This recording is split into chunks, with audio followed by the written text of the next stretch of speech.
কেন হলো দেখা রে তোমার দেখিলাম, যারে আমি একেবারে হারাইলাম।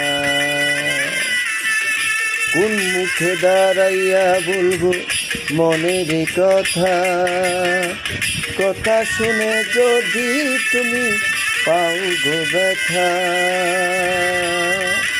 কোন মুখে দাঁড়াইয়া বলবো মনের কথা, কথা শুনে যদি তুমি পাও গো ব্যথা। কেন হলো দেখা রে তোমার দেখিলাম, যারে আমি এই জীবনে একেবারে হারাইলাম, যারে আমি এই জীবনে একেবারে হারাইলাম।